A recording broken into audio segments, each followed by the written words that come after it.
Well, off Good air, luck with that. off air, I guess we'll have Glad I to got take that care right of before the recording went on too. that. We'll, we'll talk off camera. Yeah, yeah, exactly. All right. So,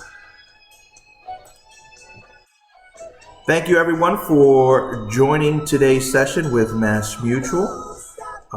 We appreciate the time that you have taken out of your day to join us. I'm going to try and stop the sharing of the music so we can get that taken care of.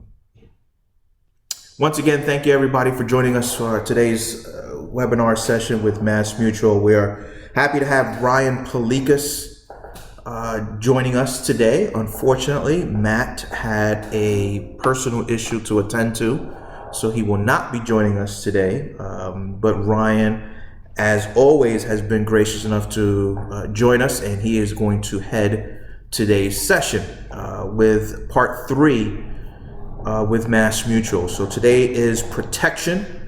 As we did accumulation, we did the introduction, we did the accumulation phase. We like to call this Mass Mutual Whole Life University, and we will be having some ongoing sessions, digital sessions with Mass Mutual in the coming weeks and months ahead. So we look forward to working with you guys. Andrew and Joseph, I did speak with Matt briefly today, and your prizes from last week will be going out. We did not forget. Unfortunately, I was out of town, and Matt also was dealing with some issues, but we did not forget, and those will be getting out to you guys. With that said, we appreciate the opportunity once again for you guys being with us. Ryan, I have to make you co-host, which you Ah, should be co-host I at am the now. moment.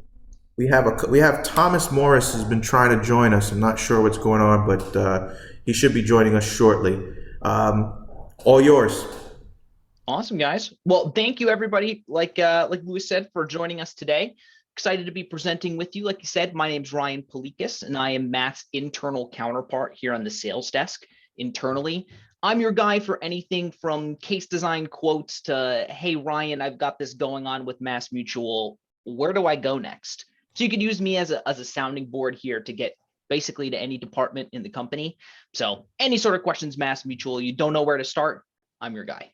So please feel free, take down my contact information. It'll go out after this or before this. And I see many faces here that I recognize, so I'm sure that you already have that in your email. With that being said, we're going to move now to the protection-based deck. We have been through, as Louis pointed out, 2 sessions already. First, that introduction to whole life, and then the whole life in the accumulation-based space.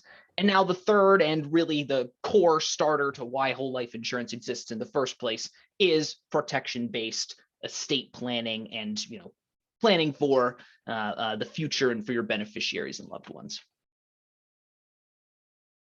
Agenda, we're going to go briefly through some slides that you guys have seen before, a couple of those graphs and why whole life's important and why we're here. Second, we're going to go through whole life and protection sales. We've got a couple case studies, first on a tranche of younger individuals in their 30s and 40s that we'll go through a couple of cases that are very common. And then we'll go through a case design on a 50-year-old, right? We'll have some conversations about it. And of course, with the baseline being why pick Mass Mutual. This slide, if you've been here before, you've seen it before.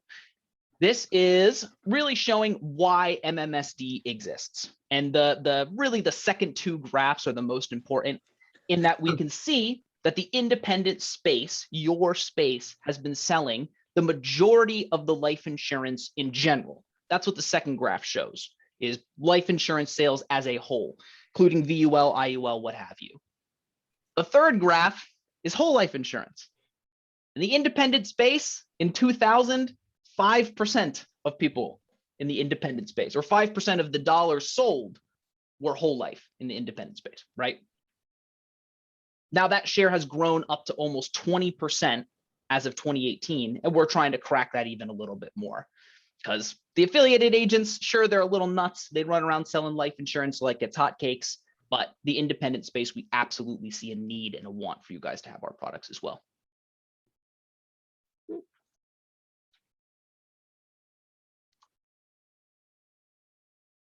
Cool. Whole life and protection sales. 3 keys here. We're addressing tomorrow's needs today, right? We're putting this insurance in force now to plan ahead for any sort of issues that can occur in the future. This becomes really, really important when we're talking about whole life insurance versus what we're commonly competing against in the protection space, which is UL chassis products, things that are current assumption ULs, things that are nice and cheap for that death benefit up front. The real key with MassMutual whole life, I feel, especially in this protection-based space, is the flexibility of when things go wrong in the future. Where are those premium dollars going to come from, right? If I have a long-term care need that occurs, can I pull from my life insurance policy in order to cover that need in the immediate? On a universal life contract, taking loans and distributions, there's often going to be less cash in general than a whole life policy of the same premium. And while the UL will give you more death benefit per dollar spent, the cash value and access to said cash value is much more difficult than on a whole life chassis. And then, of course, our dividend story, right? None of this would occur without MassMutual's dividends. We've been crediting it for 154 years. We never used the G word, the guarantee word associated with it, but we could say we've had a really, really nice streak going and that we have really no intentions of slowing down.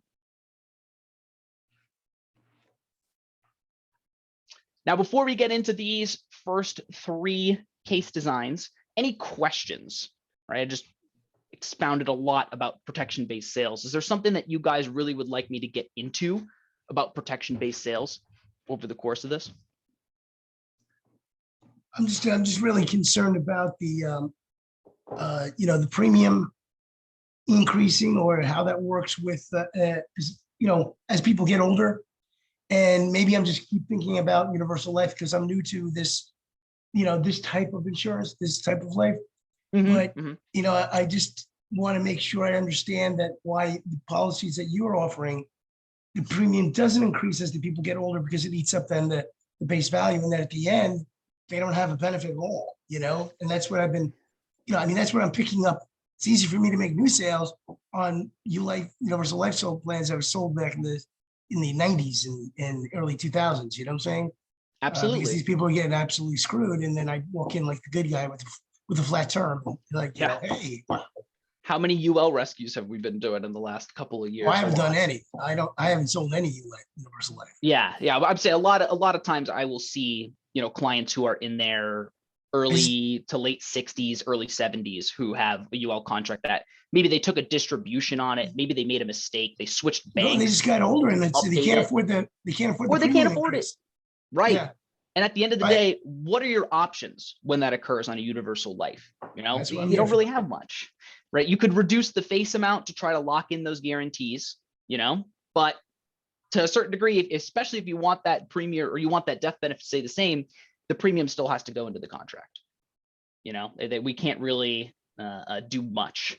With whole life insurance, you have options. Okay. With dividends purchasing you paid up additions over the years, we get even 7-8 years into a whole life 100 contract, there's likely enough paid up additions to just surrender a premium from the contract. So that's a little bit different from a loan, right? A loan, we would just loan from policy cash values, and there would be a loan interest that would trail with the contract. Right. With a surrender, we're just giving up a piece of that paid up insurance that our dividends bought us and just using it to cover the premium for that year. So, we can cover a short-term need for a year or two with a surrenders or loans. And if the client comes to you and says, I never want to pay another dollar into this contract again, we can take the contract guaranteed reduced paid up.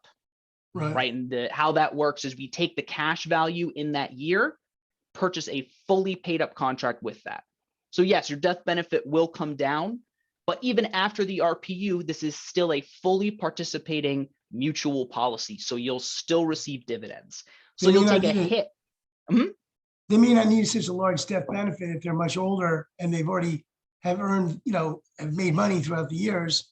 They're not really looking for that, I got to protect the kids and the family, blah, blah, blah. At this point, it's winding down. So they don't really need that big face value, at that point. So exactly. And how I feel about it, especially in the protection-based space, is that there's really one question that's key. and it's how much does the cash value matter to you? Yeah. You know, are you 100% certain that from now until the day you die, you're going to pay that UL premium every single year? If you're certain of that and your number one goal is I need the most death benefit for the cheapest dollar amount, whole life is not going to fit that bill. Right. And the Prudential ULs, there's plenty of ULs that provide a great benefit for that need. But if there is any concern about, hey, what if something goes wrong in the future, right? Can I use my cash value to cover a premium? Yes. Is that going to put your contract at risk? No. And that's the real key, is that a UL cannot say that same thing, that if you miss Okay. a premium, what happens to the contract? It becomes in question. Okay. So now we'll take a look at 3 different cases here. We've got Amanda and Richard, late 30s couple. Amanda runs a successful business. Richard is a starving artist with a sporadic income. And they're sold a $1 million guaranteed universal life product. Fantastic. Hector's 40, Denise is 37. Hector's the breadwinner, Denise stay-at-home mom, and they're sold a 20-year term policy for the same death benefit. Then you've got Thomas and Sarah. Thomas is the breadwinner. Sarah recently started her own business, and we sold Thomas a 20-pay whole life policy, right? Paid up in 20 years. So there they are, policies that they've purchased. Now we're talking about when something goes wrong. Age 59, Amanda has a car accident. She has to take a leave from this business that she started 20 years ago. With her income now slightly down, she has to skip a premium payment, and the account value is used to cover those monthly charges. So just like that, you miss one premium, poof goes your guarantees. Hector, age 60. Hector's 20-year term policy reaches the end of its premium guarantee period. The premiums are too expensive, and he opts not to continue the coverage. Tale as old as time. We see this time and time again where clients will purchase a term policy and it will reach the end of the term of the policy and they'll go, well, hey, I still need this death benefit, but they've been renting their coverage, right? This is not a permanent solution. Term is not going to cover you for life. At some point during this contract, we would have liked Hector to convert even a chunk of that $1 million to make it permanent. And then you've got Thomas. Thomas at age 59 has a long-term disability due to a heart attack. His waiver of premium rider kicks in to fully cover the premiums on his contract. And he dips into the cash value of his life insurance to supplement disability income payments without putting his contract at risk. And then, of course, you have your end outcome. Due to her missed premium and her car accident, the UL guarantees weren't fully funded and the policy lapsed about a decade later. Hector, after a brief battle with cancer, passes away at 62 with no death benefit. Then we've got Thomas, who, despite the income taken after his heart attack, his policy had enough value to provide additional supplemental income during retirement and likely had some piece left over to pass to beneficiaries and loved ones. And the idea of it is really a great defensive asset, right? We're going to be able to pull from this bucket when something goes wrong, is the nice way to put it, right?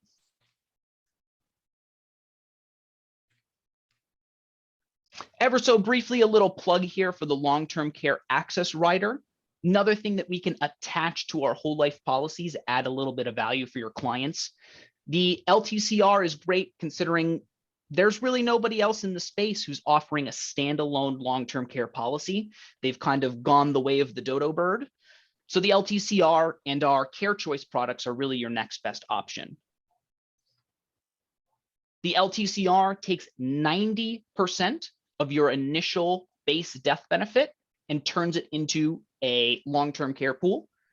We are a reimbursement product, not an indemnity, which I think is really important. And especially on a life insurance chassis, I think it's better because you keep more of those values inside of the contract and you sacrifice less for long-term care need. That's not there, right? If we had an indemnity contract, you know, $15,000 monthly benefit, the client's just going to get a check for $15,000 a month until that thing is sucked dry. With our contract, we're only going to give them what they need, what they have receipts for. You know, you need a new ramp outside of your house to get up for a wheelchair access, things of that nature. We're going to gladly cover those and reimburse. Okay, keep values in the contract, allow it to keep accruing dividends, and it's just going to make that benefit last longer than your indemnity contract will. Two other key things down here: coverage continues upon reduced paid up. So we talk about that. Oh, I don't want to pay any more premiums anymore. I can't do it. Great. We can take the contract reduced paid up. Your long-term care values will be protected. That used to not be the case several years ago. If you went reduced paid up with the LTCR on there, you lost the rider. So this is a very, very positive change. And it's also available for policies with LISR, our term blending rider. But a key caveat here is that the LTCR is only going to count for the base portion of your policy, not also for the LISR death benefit. Any questions on the LTCR? I'll stop here for a second, see if anybody's curious about it.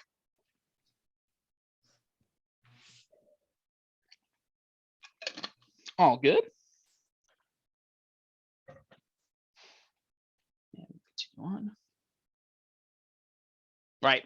The value of our cash value we were talking about.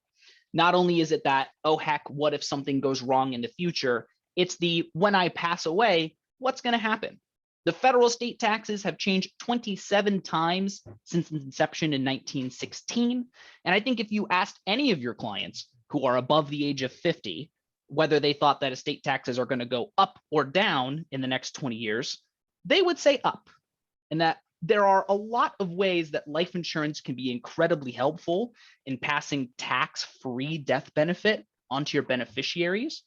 And if and when the government decides to regulate life insurance, the policies that are already in force are already in force, right? And I don't really think they're going to backtrack and that these policies would be grandfathered in.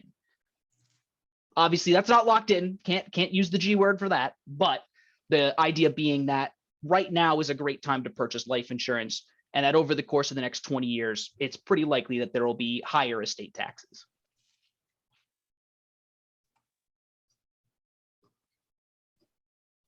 And now for our second case study. Right now, we're going to cover someone who's a little bit on the older side, male 50 select preferred. He's purchasing $1 million death benefit whole life 100 contract using the alternative payment option, APO. Oh, Lord, we really do love these acronyms, don't we? Alternative payment option in this way, what that means is that under current dividend assumptions, right, the 6% dividend, this client will only have to pay premiums for 14 years. Then they can stop, take surrenders only, never trigger a policy loan, and stay above the originally purchased $1 million face amount. That's what a natural APO is. We see it very commonly in protection-based sales on whole life, where there's a lot of upside potential here, but we basically can tell the client, if you can fund this contract in full for 14 to 20 years, you can stop. And if you fund it beyond that 14 year, then it's very likely the contract's going to just grow, right? We're currently tracking for what's the shortest amount of time we could pay and then just take surrenders. If your client pays a couple additional premiums, it's the performance of the product will be that much better. And if we do it this way, then if at some point in the future your client wants to pay a premium, they still have that choice because the premium is still coming out of the policy somehow. So if 5 years into the APO, your client says, hey, I'll put a couple more dollars into this, feel free to do so.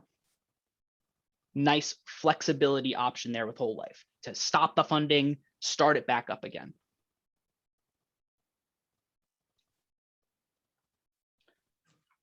So here we're just looking at age 65. So 15 years into the contract, this is the first year that we've stopped paying a premium on all these policies.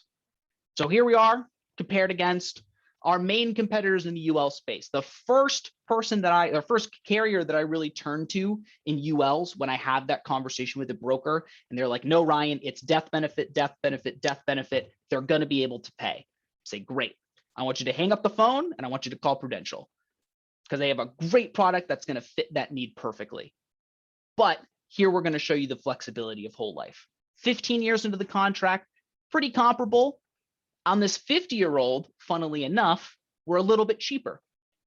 right? We're using this UL and we're funding it for 14 years. So it is an overfunded UL in that way.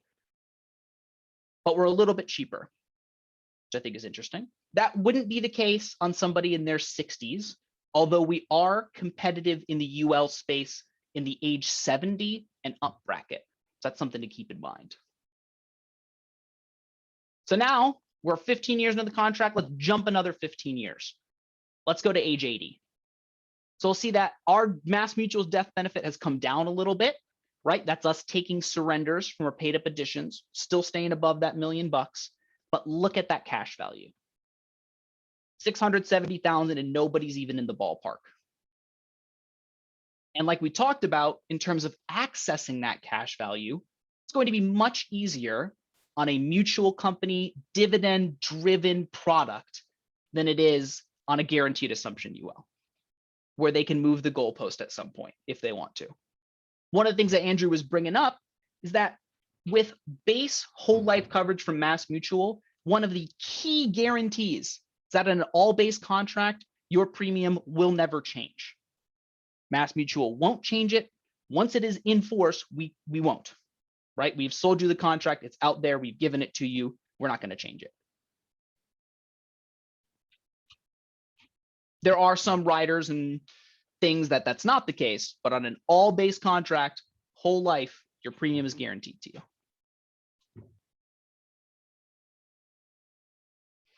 And bringing it full circle, like we said, we're addressing tomorrow's needs today. That, oh heck, I'm in my 60s, 70s, 80s, having a long-term care event, having a heart attack, needing to pull from something that's not a qualified asset to cover a, oh heck, what's going on moment. The dividend story of saying we're going to drive paid up additions in this contract with the history of 154 years of dividend performance, and that in the future, if something happens, we can stop premium, take surrenders, we can stop premium forever by going reduced paid up, and we can take a policy loan to cover any expenses, upfront needs, something in the immediate. And with that being said, just take a look here at our wonderful advanced sales team. We have one of the best advanced sales teams that exists right now. You've worked at all in this space. You've likely recognized the name Randy Zipsey. He is a fantastic addition to the team that we've gotten. But if you were to call up that number in the top left corner, that 1-800-601-9983 extension 2, you'd likely to get Nicole or Sam, who can help you with everything from corporate split dollar to how do I set up a trust for an ILET for the purposes of estate taxes. And with that, I have gone 27, 28 minutes, and I've left a little bit of time here for some questions.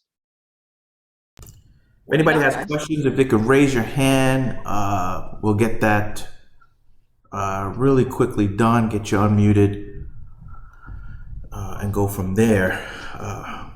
Ryan, thank you for taking the time out of your day. I know today's been a crazy day with everything going on over there as well as over here at Best Agency. It's been a crazy week, to say short. Does anyone have any questions? I'll do if not. If you guys become inspired and you decide you go to the toilet and taking a crap and you decide, hey, Ryan said something there and I don't know about that one, go ahead, pick up the phone, give me a call. I'm available. I'm glad to answer your questions. You're just as bad as I am, Ryan. That's why the three of us get along so well. I appreciate it. Once again, thanks everyone for taking the time out of their busy schedule to work with us. So whether you have a client who's just getting started with their financial planning and they want to get into the whole life business, MassMutual is definitely a carrier you should be looking into. Or if it's something a little bit more advanced, estate planning, split dollar, what have you, you definitely want to look at MassMutual. We love the opportunity to work with everyone. I know a bunch of people on this webinar right now. Andrew, you have a question there? You're muted. Let's see. Go for it. Real quick, just so if I'm not I don't have a Series 7 series, all those designations and licenses. So, I mean, you could still set up the financial part of it, right? For a Say client. that Right? again for me, the last part. I don't have the licenses for, financial planning. So, I wasn't really planning on getting that. Would you guys still put the insurance part together and then have you guys set it up the other side? As long as you're not selling anything variable where you need a 63, a Right. 6, or a 7, you're fine. You're good to go there. Yeah, I just never really was involved in this side of the insurance, so I never really got one before. I'm thinking about getting that together, so. Hey, I figured I could Ryan, always- did you see the question in the chat I'm box? seeing it. Yeah, to be honest with you, David, I have not heard of Navaplan, so I do not think we would use that. I'm not sure what Navaplan what is. Is that used for illustrations, or is that like a new business type of system? Or Luis or Axel, do you guys know? It's the best software for financial planning these days. Okay. Well, you know what, David? I will personally look into it. Axel, do me a favor. Just put that down on a note. I will look into it and see what's available out there. And either myself or Axel will get back to you as far as that's concerned. I have no We appreciate problem the looking question. into it. I appreciate the question. Absolutely. Anything else?